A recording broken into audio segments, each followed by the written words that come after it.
The Interior Department did send out a news release back a week ago talking about the amount of revenue that was coming from energy production on public lands.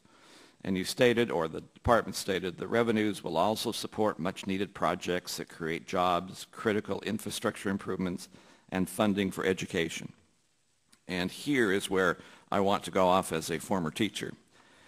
Some of my colleagues, I understand, have already talked to you about the 77 leases, which was one of your first decisions in office. We've talked about oil shale demonstration projects that have been slow-walked by the department.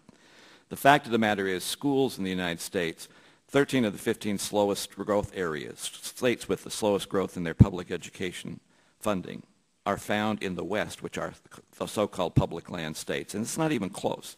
States east of Denver have grown their education funding at a 90% plus rate. Those of us in the West, it's 40% plus rate. It's almost 2 to 1, because we have the benefit of basically a land czar that deals with our particular areas. Bottom line is, unless the resources in our states are developed in the West, our kids are hurt. They are put at a decided disadvantage. You recognize this in the press release when you said this money goes to funding education. There are some actions that have decreased. That 77 leases not only destroyed an area which by redistricting I will get the chance to represent, so you'll be talking to me more, I'm afraid, but it also hurt the overall education funding of the state of Utah unnecessarily.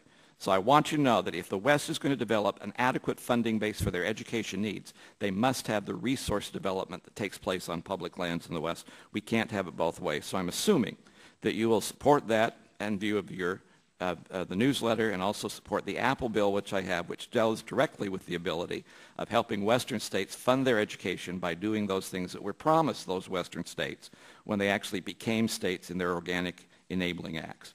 Now, this is the one I think I can ask a direct question and answer very briefly. I have read in a news report that the department is planning to do restrictions on hunting opportunities on public lands, specifically Forest Service and BLM lands. Is the department currently planning or working on any types of restrictions on hunting on public lands?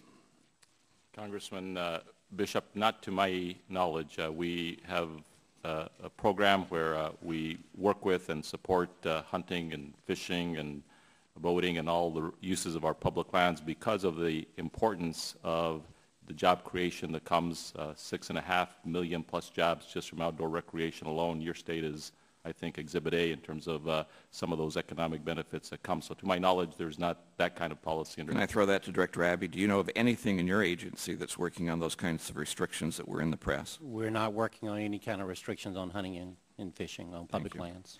I appreciate that, and I hope that if you support our energy development in the West so that we can actually fund education for kids, I have the opportunity of again thanking you and complimenting you for a correct decision.